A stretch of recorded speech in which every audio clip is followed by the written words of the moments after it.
Okay. Go ahead whenever you're ready. Okay, thank you.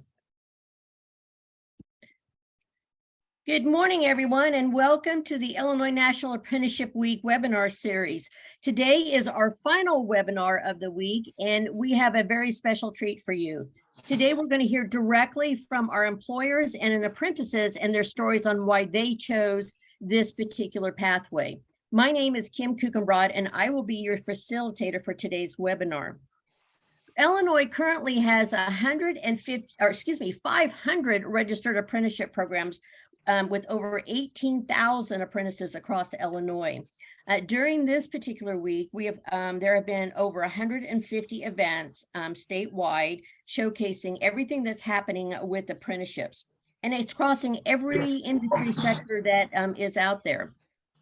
I want to take a moment just to share with you some of the quick highlights from this week.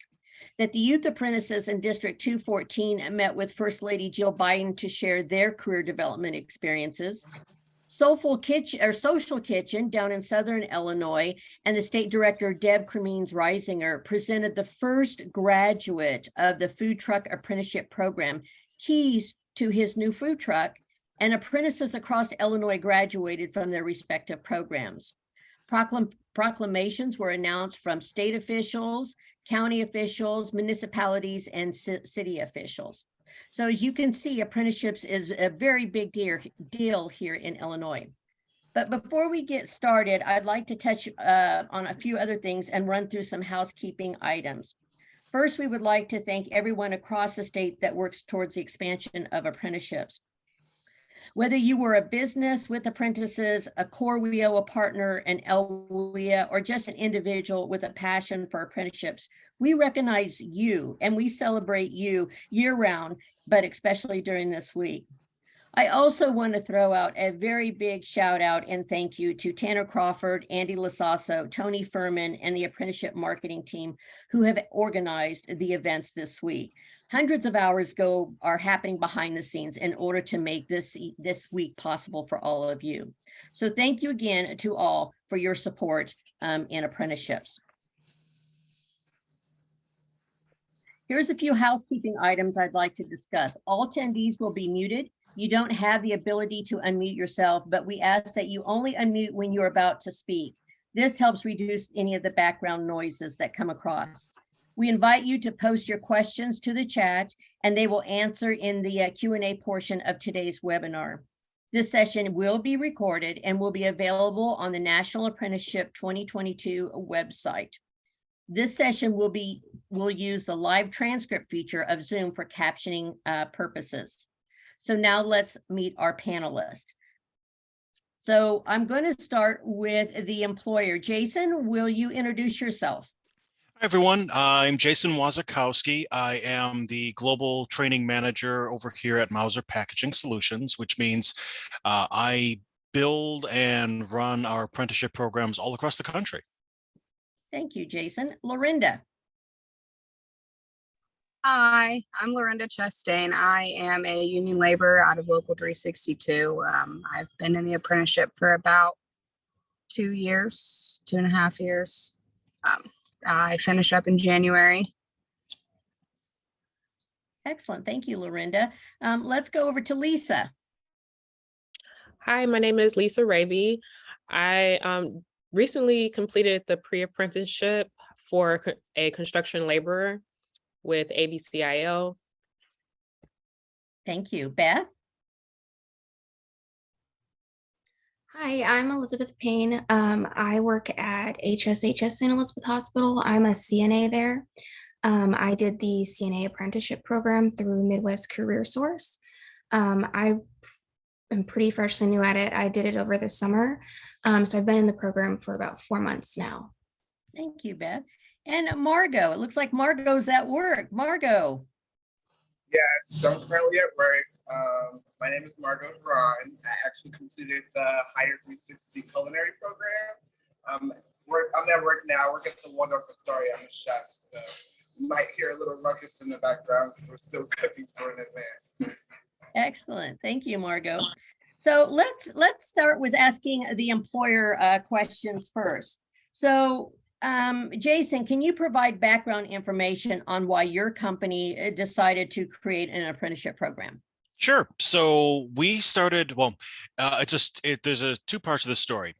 We're a global company. So we actually started out, our German facilities started running apprentice programs about 90 years ago.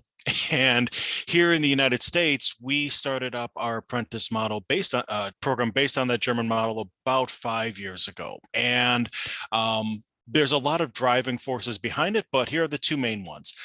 Here, one of our biggest needs is for maintenance technicians. So these are a hybrid of mechanic and electrician that we need to keep our actual operations up and running. There's no way that we can operate as a company without these individuals. And right now, that is one of the most sought after skill sets in this country, because for the last 30 or 35 years, no one has really been training anyone on this. So we know that as a company, we won't be able to continue unless we took the steps to train and build our own, and while doing so, try to drag as many other companies along the path with us, because the more companies doing this, the better off we all are. So there has been something that I've been a big proponent of, and I'm glad to see it's now gaining much more traction out there. And it's the myth that you cannot be a working professional unless you have a 4-year college degree. That is absolutely not the case. I will tell you that in our ranks of our current maintenance technicians, I would say maybe it would definitely be under 10% have a 4-year degree. So we have, because it's not required. Almost everyone that comes up through an apprentice program gains two things. One, with the way we have ours structured, everyone comes out of it with an associate's degree, because you are taking all of the mandatory classes necessary for one. But the crucial thing is, it's not just information that's learned in a void. It's information that you're learning at school and then directly applying on the job. So there's a lot of positive reinforcement to that, and you end up reinforcing and gaining a lot more skill than you would just by attending a classroom. So we right now are doing it primarily for what we call mechatronics, but that's in this country. In Germany, we do it for literally every position that we have. We're going to be expanding this into more of the business apprenticeships and touching on more key areas over the next couple of years. But that was really a driving force, is that for a long period of time, this segment of skills was, I don't want to say shunned, forgotten or neglected. And we're one of the companies that's trying to drive this new effort to make this a more normalized thing here in this country. Ironically, everywhere else you go in the world, apprenticeships are very common. You can literally, my favorite story is that when I was in Australia, I saw there was an apprentice training program for flair bartending, which is, that's tossing and making cocktails in creative ways. There was actually a formal apprentice program to learn that. So it can be done for any skill. It just depends on how much time is necessary for that. Thank you, Jason. You know, when you said that that there are other pathways besides that 4-year degree and that you can be successful, I'm right there with you on that bandwagon and agree with you 10,000% with it. And I've seen that happen across many sectors. You know, from the bartending to distilling to equine management, and now Illinois has the first food truck apprenticeship training program in the entire country. So if there is a will, there's a way to create those apprenticeship programs. So how do you, and the other part about you talked about was maintenance tech. I agree again with you. That seems to be the highest demand position across every sector that's out there. And so I would like to ask you is, how do you recruit for your apprenticeship training programs? So we put it out there. Wow, that's a lot to unpack. I will cover the broad strokes. So we have a couple of network partners. So there's the German American Chamber of Commerce, and most of the, all of the City of Chicago colleges, a lot of the community colleges throughout all of Illinois. And I'm just speaking here for Chicago now. We reach out to them, and they in turn also out to a number of high schools, where I do a lot of this. I come out and I talk about what an apprentice program is and what it entails and, the pros and cons of all of these things. So we do a lot of recruiting just by naturally letting people know that apprentice programs exist, that we bring them on board, that we're looking for apprentices for these areas. We also do traditional recruiting. So, reaching out to certain organizations, but a lot of other areas we do is with returning military individuals. And also we have a number of apprentices that are what we call second career. They spent, we have one who spent 15 years as an insurance adjuster and realized they hated it and wanted to do something more practical, wanted to get more hands-on. So he is one of our current apprentices right now, basically starting over in terms of his career pathing. But the nice thing is with an apprentice program, what we can say is that you are able to get a fully funded education, but also are getting a living wage at the same time. So it is working and getting a degree and being able to combine all these things together. So I will be honest, we don't do a lot of traditional like putting ads on Indeed or anything else saying we're looking for apprentices, because we haven't had a situation where every time we open up for our cohort, using terminology, cohort is the term used for a new batch of apprentices that come in every year. So there's your new word for the day. But when we bring in it, every cohort we bring, we've unfortunately had to decline a number of people because we've had too many applying for the number of openings that we have. So, but I will say, based on being on calls like this and just learning that apprenticeships exist in this state, you can reach out to all these organizations and they will happily direct you towards companies like Mauser and others here in the entirety of the state that are looking for people like you. Oh, you're muted, Kim. Okay, there we go. I have one more question for you, and then we're gonna jump over to our apprentices. So, so can you share with us, your company is making an investment in the apprenticeship training programs. What's been the ROI for you in regards of retention or reduction of training cost? Oh boy. Okay, so ROI, in terms of retention, we have not lost a single apprentice. I take it back. We unfortunately did lose one, but that was just a situation that was a combination of efforts where they had to relocate and couldn't stay with us. But in terms of retention, it's wonderful. And I will say, for anyone out there who's wondering, maybe from an employer standpoint, what I usually say is that the unique thing about how an apprenticeship is structured and run is that I always say, if you talk to someone and ask about memorable bosses that they've had versus a memorable teacher that they've had, almost everyone will always have a memorable teacher or several that made an imprint on their life. Employers and bosses, not as much. So the key thing about the way this is done is that you're not just hiring someone for a role, you are literally teaching them a career path. Mm-hmm. And there is, I don't want to say loyalty, but there's a connection that's made there that we found our apprentices stay on for an extended period of time after their apprenticeship is done. Yes, there's agreements and such in place to make sure they stay for at least a year once the apprenticeship is done, but almost all of ours stay much longer. My best success story is in Germany. We have someone named Dieter who joined us when they were 16 years old as an electrical apprentice. They are now the plant manager for one of our facilities in Europe that is a major supplier for all those facilities on that continent. So he's been with us for 35 years now. Oh yes, he's been with us for 35 years, literally started an apprentice, is now running one of our largest facilities. So what is the ROI on this? It depends on where someone is at in their apprenticeship. I will tell you, you will start seeing an ROI immediately. Whether that is going to be from a maintenance standpoint or cooking, it doesn't matter what skill set or position that you're looking at. You will find, as you set this up, that when you are providing the practical things, the things they have to do as part of their job, with that, you are then in turn taking that burden and spreading that work around. So you're already seeing an immediate impact. Speaking strictly from a maintenance technician standpoint, there are three kind of tiers to issues that come up. You have preventive maintenance, which is we need to make sure just oil our gears, clean our tanks, things like that. And then you have regular maintenance, and then you have oh no, something has broken.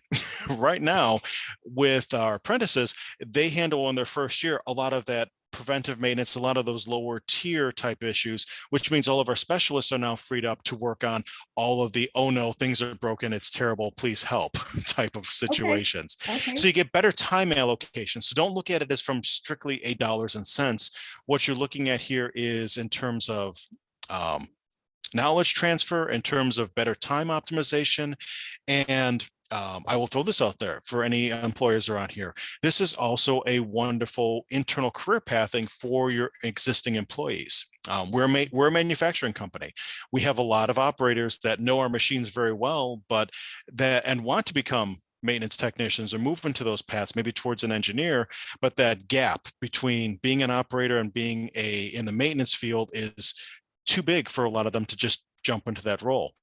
So what we do is we take some of those individuals, we put them in the apprentice program, just like everyone else, we bring in externally and they follow along. And now we have a nice, proper I don't say easy, but smooth career path for them to advance in the company. Right. So there's lots of different opportunities there. Well, thank you, Jason. So let's jump over to our apprentices and start to hear from them. I'm going to start with, let me start with Leesa. Leesa was in a construction pre-apprenticeship training program. So Leesa, my question is why did you choose this apprenticeship training program? Yeah, I actually chose it because I watch a lot of HGTV. And I was specifically like interested in tiny house builds, and I came across the program and I really wanted to get some hands-on experience. So that kind of drew me in. Okay. Lorinda, what about you? I joined because of the benefits and the union and the growth. We need my life for my kids. Okay, a little different perspective on things. Beth, you chose an apprenticeship training program in the healthcare industry. Why did you choose this particular pathway and this apprenticeship training program?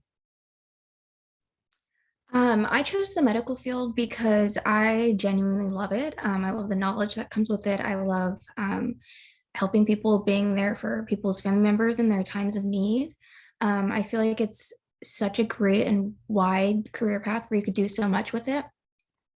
And I chose the apprenticeship program because I'm going into nursing eventually and working full time, like 9 to 6, 8 a.m. to 6 p.m. It's very hard to take classes. So, I mean, I know that they say that you can always have, you can do online classes and it works with your schedule, but that's hard when you're working 5 days a week, trying to take a 5-credit class that's 3 hours long at night. So it's just a lot to do when you're trying to juggle both. And I was actually lucky with one of my classmates who was in the program. I was talking to him about it and telling him how much I was struggling with just the load with school and work.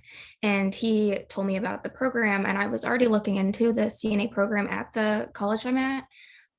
But he told me that he got it and it was covered and it was a paid apprenticeship program. And I just thought it was such a great opportunity to really just submerge myself in the field and take as much knowledge as I can without feeling like I had to juggle between 2 different jobs. Excellent, excellent. And Margaux, why did you choose the culinary art pathway?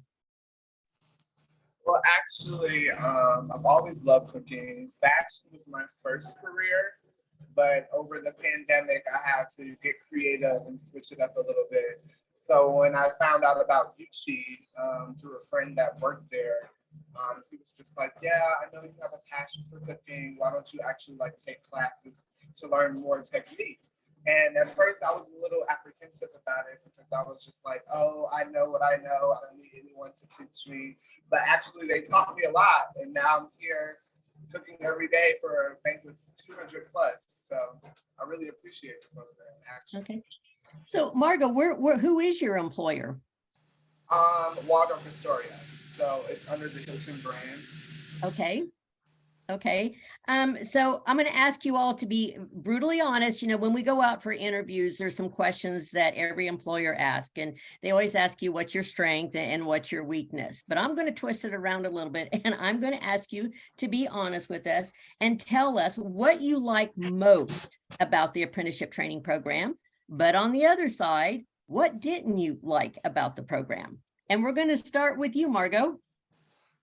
What I liked the most, it was the kitchen. Like, we had every utensil, every burner that we needed. Like, it wasn't like we had to share most of everything.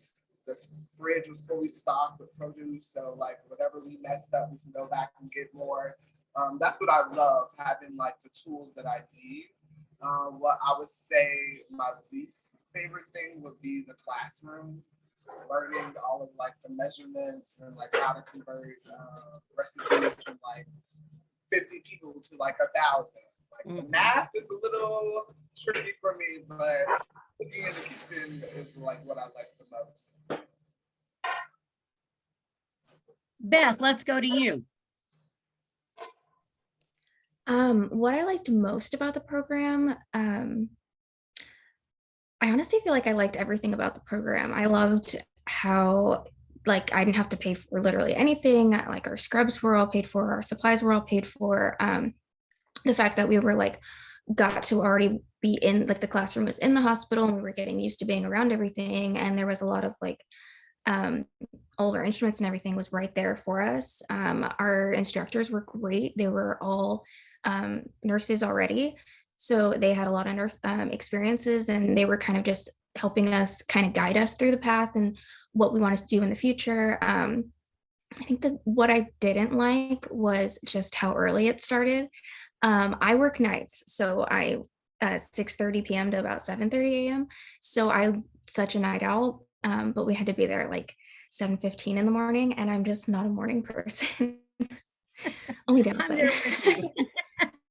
I'm a more of a night owl and not a morning person myself. So Lorinda, and let's go with you and then we'll finish up with Leesa. What did you like most about your apprenticeship training and what do you like the least? I don't know if there was a least thing that I liked. I can't say that what I like the most about it is you have something to work towards. Like every year is like a step up and you get pay raises, you have more experience, you learn things in the classes. I don't really think there's anything bad I can say about our program. It was pretty good. It is pretty good. Okay, thank you. You're welcome. Leesa. Yeah, so what I loved most about the program was that our instructors were very knowledgeable in the field. My instructor had over 20 years experience as a carpenter, and he was also a business owner. So it was just a lot to learn from him. Also during like employability week, we had someone come in that was a female, and she kind of like started up her own like remodeling business, and she was managing her own projects, and it kind of like got me interested in project management and construction, in which I wound up like taking another course following the program. So I really enjoyed that.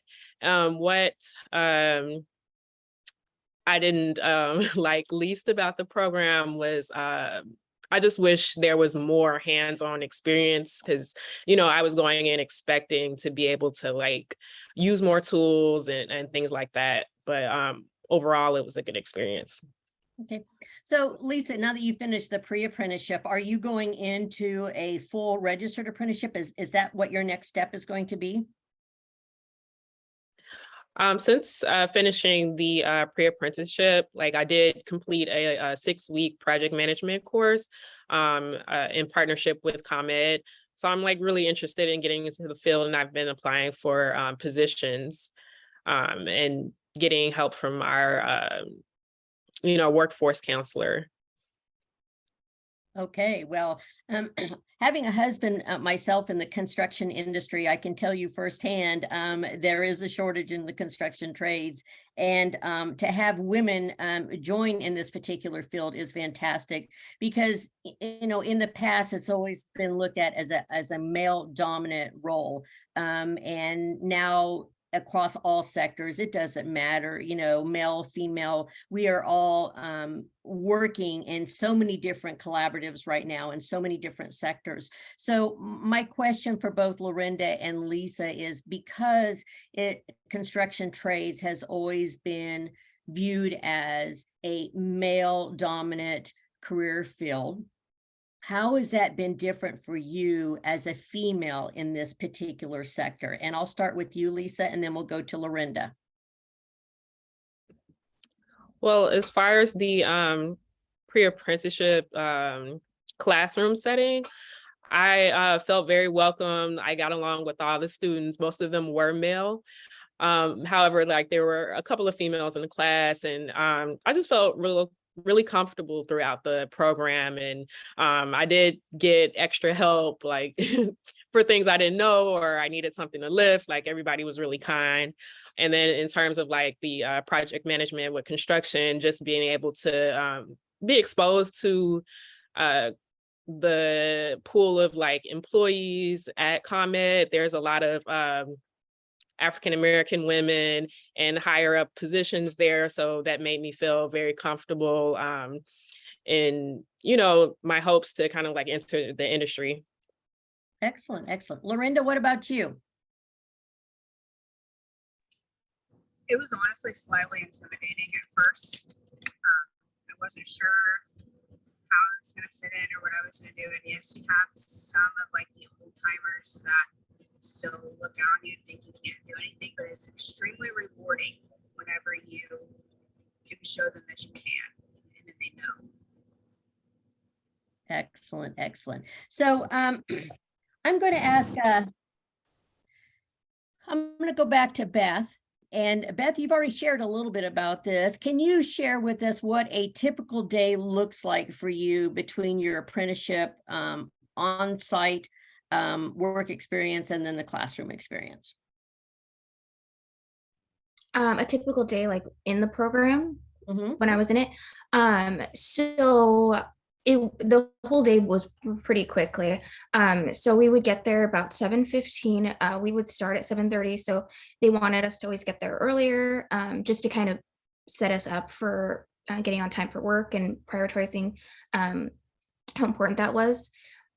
So we would start, we would immediately have a test, and then we would have a little break, and then we would have like a 4-hour lecture, we would break for lunch, and then we would have our skills lab in the afternoon.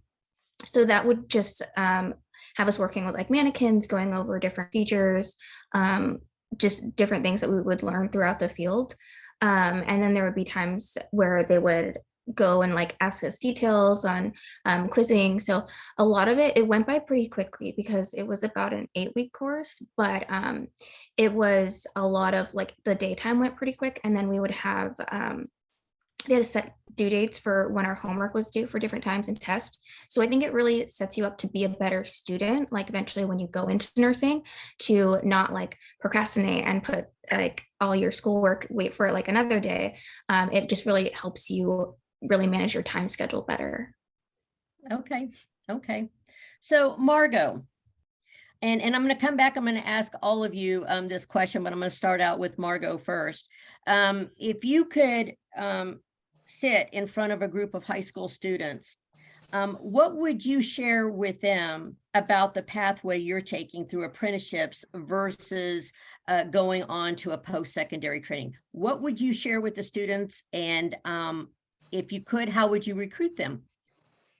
Honestly, I would just tell them to go for it. Like, it never hurts to have a second source of income, especially coming out of high school. There's always teenagers that don't know what they really want to do. So I say just try different things and see what you might fall into by accident.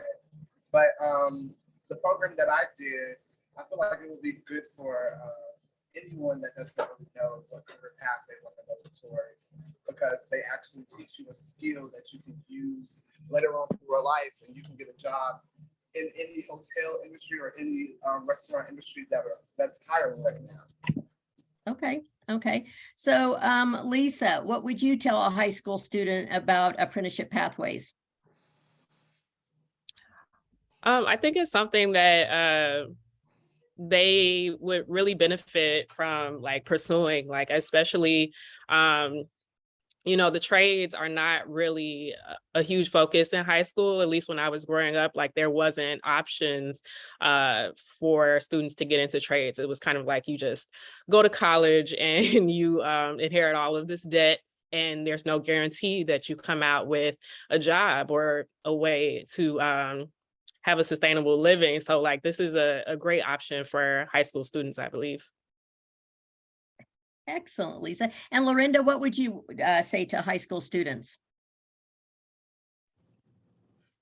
I would tell them that it's a great opportunity. Instead of spending hundreds or thousands of dollars on college funds or getting student loans, you can just hop into it. Class,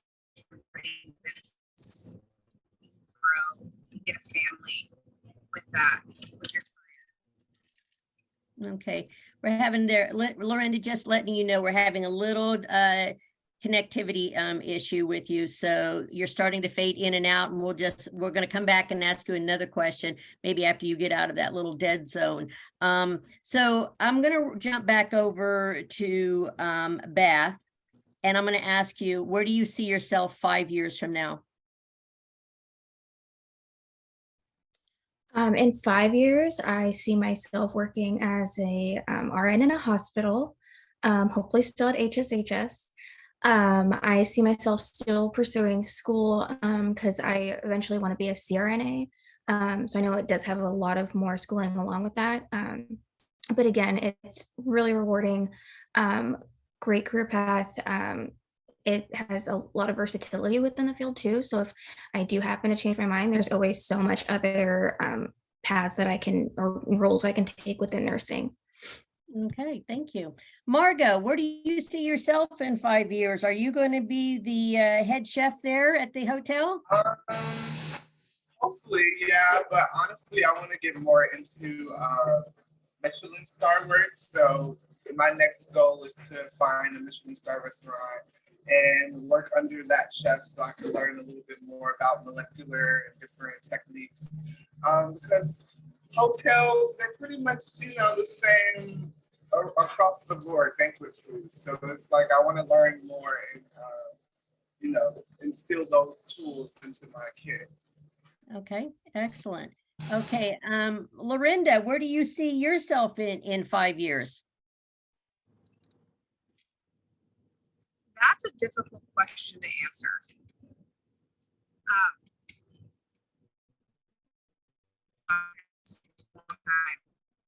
I do know that I would love to go farther with the laborers. I was thinking about they offer a course for associates in trades management. I was thinking about doing that. Just working. Okay, and Leesa, where do you see yourself in 5 years? Yeah, I want to have been entered the project management career field in either construction or utility. By then, I will hope to have gotten my PMP, which is the project management certification, and then working towards managing larger projects and just at a company where there's potential for growth. Excellent, excellent. Well, we are coming up at the top of the hour, and I want to make sure I leave plenty of time for anyone in the audience to ask the panelists any questions. So if you do have a question, go ahead and enter it into the chat session, and we'll be happy to share those with the panelists. Okay, I've got one already. It says, and I'm going to open this up to all of the panelists. Well, wait, no, it's going to go to Beth because it's a healthcare one. It says, are there examples of males entering a female dominant frontline tech level care profession, such as CNA, CMA, LPN, RBT?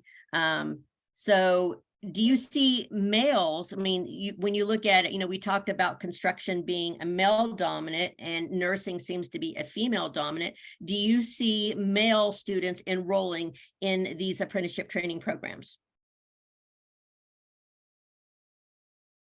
You're muted, Beth. Sorry.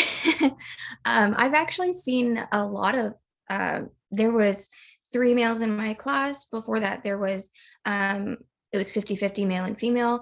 In the prior class, I know that nursing always has that more traditional catered towards females, but it's when I actually started working in the hospital, there was a lot of males working there, a lot of respiratory therapists, a lot of CNAs especially who are, and even RNs who are males. So I feel like you just see a lot more of the female side who are like branded for scrubs or branded for just any kind of branding or hospitals. Like you just see a lot of more of those females and more of males as doctors, but it's actually 50-50. There's so many different roles in there. Excellent, excellent. Okay, if you're a panelist, feel free to put your questions in the chat. Or if you feel, I'm going to, okay, here's one from Melissa, and this is to everyone. Let me pull it up here.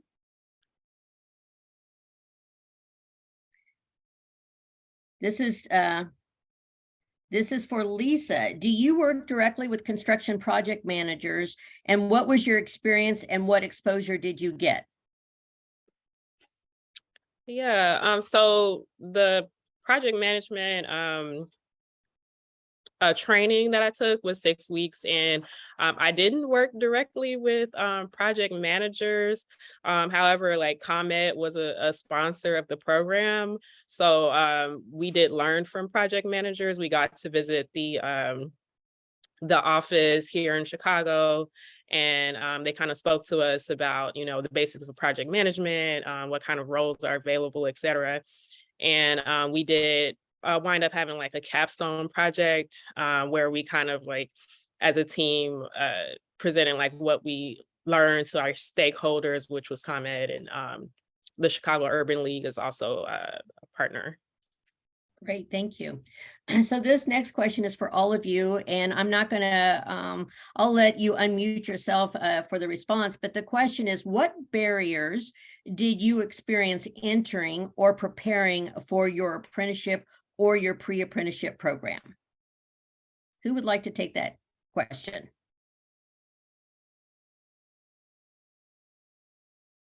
Margaux?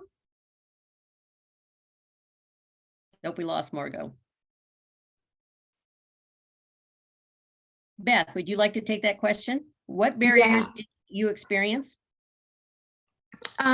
So I guess the only barrier that I experienced was just redoing my outside life schedule, just because I have a dog. I know a lot of people, some people have kids, so it's just kind of trying to find that balance because of that early start. And you're basically there that full like 6-7 hours, so you can't really like run home. Like you can if you need to at like your lunch break, but it was just kind of restructuring that whole schedule because it was a Monday through Thursday and then Saturday for skills days. So that was the only barrier, but the program was still there wasn't really anything that wasn't a struggle for us. Like I see another question on there, a challenging aspect. We got a lot of help through all of our instructors and even the program coordinators, Dr. Day and Mrs. Brown. They were there for us the whole step of the way, always messaging us, texting us, seeing if we had any issues, anything. They would check in with us. They were just always there to make sure that we knew that we weren't alone, because it is overwhelming going into a whole different field that you're not familiar with and that you have no knowledge over it. Like it's almost just going to like a new high school. But that was basically the only struggle, was just figuring out how to do my outside life and juggle both. Okay, thank you. So we just have about 2 minutes left. And but I want to give one question out to Jason. The question is, this has been very informative, Jason, and could you talk a little bit about the hurdles that you might have had setting up your apprenticeship program here in the United States? There are two big ones. The first one is paperwork. That is, if you wanted to make sure that your apprenticeship is what's called a registered apprenticeship program, there's a whole lot of paperwork that has to be filed with the Department of Labor, and they are less than great in terms of giving guidance on that. To that point, there are a lot of different organizations out there that are driving and trying to build apprenticeship programs at companies, and they will happily help you with that piece of it. And I am one of those ranks. I usually tell everyone, if they have questions about, the intricacies of doing this, to reach out to me directly. I'm always happy to talk about it. The other main hurdle that you're going to run across is understanding what it means to actually train someone from aptitude to skills. I will give you a perfect example.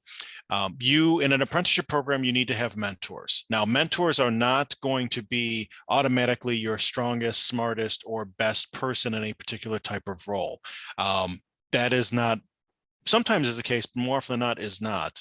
What you're looking for are the teachers in your midst, the ones who are able to communicate ideas and thoughts and information to someone in a multitude of different ways, because everyone learns differently. And I will say that you don't need to have someone who is your most knowledgeable accountant teaching a financial apprentice. They're not ready for that level of information. They need to learn the basics, the foundations, those building skills at the very start. So you don't need to have the smartest person in your ranks to do that. You need your best teacher, the one who can communicate them, understand what the best approaches for each individual person, and can communicate it with them on that level. And most importantly, this is the most crucial thing to avoid problems with an apprentice program. Be completely overt. If you are starting out, and when you're bringing in and trying to interview potential apprentices, tell them we're just starting our apprentice program. Let them know there's going to be bumps in the road and learning challenges and everything else as we try to figure it all out. You might think that might push people away. It's actually the opposite. It actually shows that you are self-knowledgeable. You actually understand who you are and what you do well, and you trust this person to be open and honest with them. It starts that level of trust and communication that you can build everything else on. So just, if you don't know what you're doing, tell them and say, we're learning right alongside with you. Jason, that is an excellent feedback.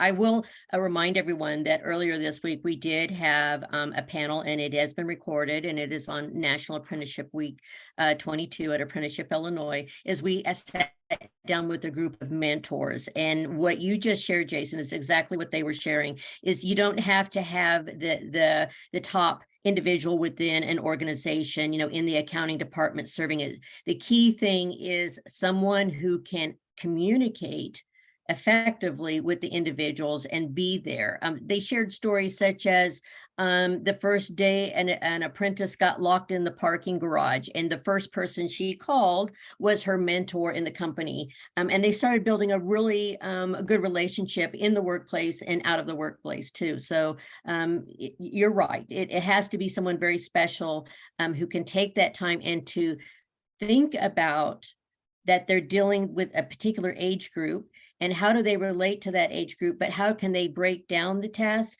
so they can explain it better from the apprenticeship, not from the 30,000 foot level, but why is it that we do it this way? How is it that we do it this way? So for any of you who missed that particular webinar, please feel free to go back and check on that. I also need to apologize. I'm looking at 1 clock on my computer, and Tanner, working behind the scenes, says we got a few more minutes. So we're going to keep this discussion going. So the next question that I have here, this is from Kennedy, says, what do you do to stay involved with your fellow apprentices or the professionals in your field or your mentors? So Lorinda, I'm going to start with you. We have our union meetings. I catch up. I labor quite often. I work with a bunch of other laborers, other apprentices. You get kind of close to some, and then there's texting and phone calls and just seeing them at the hole or out on the job. Okay, thank you. Leesa, what do you do to stay involved with the individuals in your program? Yeah, so from the beginning of the program, we all started like a group chat and like different jobs and kind of like different, like if somebody has a question about a topic we're going over in class, they'll like post a video or tutorial or something like that. So that's been helpful. I've added a few people to like LinkedIn to kind of follow like what they're doing currently. And then in terms of mentors, like I've added some of my teachers to LinkedIn as well, just to stay connected and see what other opportunities are coming. Okay, so I'm going to stay with you, Leesa, for a second. The question came up from Grace is, first, thank you all for sharing your stories. What has been the most challenging aspect of your apprenticeship and what support did you get to overcome it? So for the pre-apprenticeship program, it was about 10 weeks. It was in the nighttime, 4-hour class. So there was a lot of material to cover in a short amount of time. The instructor said that the course, it usually takes about a year to complete, but it was condensed to those 10 weeks. So we were getting a lot of information. So just being able to like have a good relationship with the other students in my class. There was a lot of like jokes and we kind of kept each other alert and focused on the material. So that was really helpful.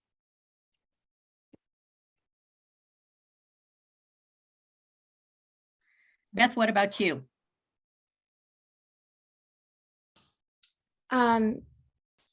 Make sure I'm unmuted. So staying involved with fellow apprentices, I actually still talk to all of them. Like Leesa said, we had a group chat, so we were all still talking to each other on there. We still follow each other like on social media.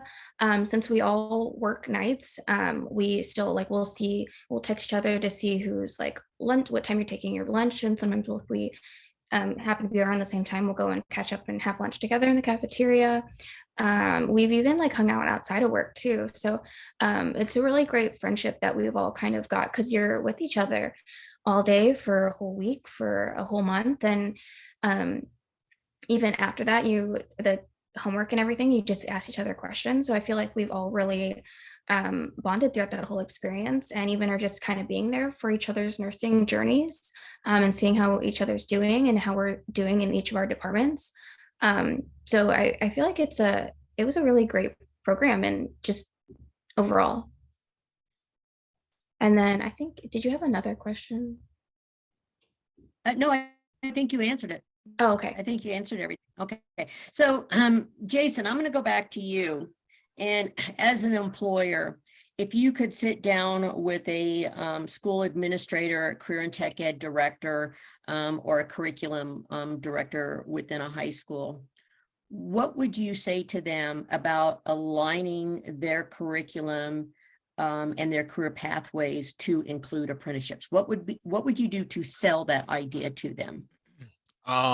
Well, in terms of alignment, to better prepare for kind of leading into apprenticeship is to not get don't try and focus too much on specific niche skills or knowledge too soon. I often say that the best way to kind of prepare, and what we do with our apprentice program, is not to make you an expert in all things. An apprenticeship is meant to give you a solid, wide foundation to build upon. So give you the raw skills, the basic skills that are necessary to continue to build, because much like I always said this when people are looking at to try things, experiment, find out what you gravitate towards. So build the curriculum around the idea that you want to give them early on in it an exposure to a number of fundamental skills related to a general path. So if we're talking mechatronics, in that first, going to teach you a whole variety of different topics. There's cooking and baking and all these different aspects, but they are very different. Baking is chemistry versus, other types of stovetop work, which are more kind of mad science in a lot of ways. You need to kind of give them an idea in terms of what's all is out there so that each individual person can find where they want to specialize. So we have individuals that go through our program that become dedicated electricians, others become mechanics, and a few find that they want to pursue an engineering path. They really want to get into a lot of the detailed work that goes into building some of our machines. So very long story. Here's the short summary of it. Is the best advice I can give to anyone who's trying to, at a school who's trying to build a curriculum, is to front load it with all the basics. Get them as much broad exposure on a topic as possible. And don't worry so much about testing. I can't emphasize that enough. Worry more about making sure that someone is learning the topics. Everyone learns at different speeds. And a grade on a piece of paper is not indicative of how effective someone can be on the job, because, as I said, everyone learns differently.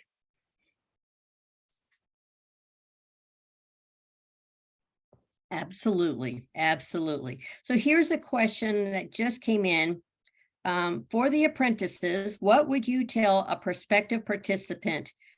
Whoops, I just lost it here. Give me a second. Give me a second. I've lost it.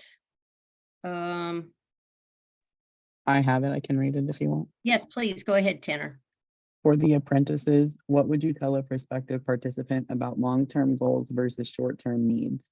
Some of the apprenticeship programs are not full-time, and participants might need to have a vision to sustain them through that period where they are not getting full-time salary. What would you tell them about how to navigate that?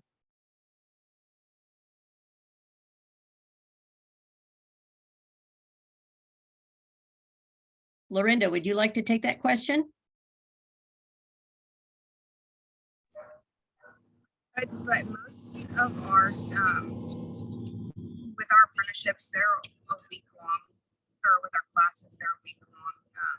We don't really miss out on pay. We start work before we start classes for our apprenticeship, so I don't really quite feel like that one pertains to my apprenticeship. Let's jump over to Leesa. Leesa, how would you answer that question? Yeah, so the pre-apprenticeship program, the classes were at night. So a lot of people did have a full-time job in the daytime in addition to taking the classes. I guess for me, like essentially, I tend to have a couple of things going on at once. Like before the program ended, I was already like in another training program, and then, apprenticeship followed. So like, kind of like having a couple of, your eggs in more than one basket to make sure you're able to sustain yourself. At the same time, trying to like absorb as much information as you can, while you're in the program, because you're not going to get that time again. So you want to take full advantage of, all the resources you have available. Thank you, Leesa. And Beth, what about you? I'm not really sure if that question really applies to my program. The program I was in was, I was really fortunate that it was full-time, and then we were guaranteed full-time after we finished the program. But I agree with Leesa, like definitely don't stretch yourself out too thin. Focus still on like short-term rather than like thinking of the long-term and how long it's going to take to get where you want to be. Just keep thinking step by step, because I definitely agree, because it can be really overwhelming if you're just thinking of everything all at once and everything that you have to do. But yeah, I'm sorry, I don't really have a good answer for that question. Okay. Well, Well, I want to thank everyone today, especially our panelists, Margaux, Lorinda, Jason, Beth, and Leesa, for sharing your stories. This is your stories and your experiences is really what makes Apprenticeship Illinois come to life. During every year, we have so many different questions that come in from employers, and they're asking these types of questions. And as we're recruiting into for the apprentices to participate in the programs, you're the market, you're the selling point and making apprenticeships across Illinois very successful. So on behalf of Apprenticeship Illinois, on behalf of the marketing committee for this week's events, I thank you. I wish you all the very best of luck as you continue in your career fields and to whatever the next level is for you. I hope to someday be at HSHS and meet you personally, Beth. Leesa, my husband wants to retire, and Lorinda, my husband wants to retire. I would love to get you into the construction field so he could retire. And Jason, I hear so often how high of the need is for maintenance tech. And I think that is one career field that we really need to look at exploring a lot further, because I think anybody who goes into maintenance tech, it's going to be a smorgasbord for them for wherever they land. So again, thank you for all of you for participating today. Thanks for all of the individuals who signed up to hear these wonderful success stories. As we sign off, I want to wish everybody a very happy Thanksgiving and safe travels if you're going anywhere. And if you have any questions about Apprenticeship Illinois, please go to Apprenticeship Illinois website, and any of our navigators, our intermediaries, or any of our administrators would be happy to jump on a call with you and help guide you through this process. Again, thank you and happy holidays. Bye.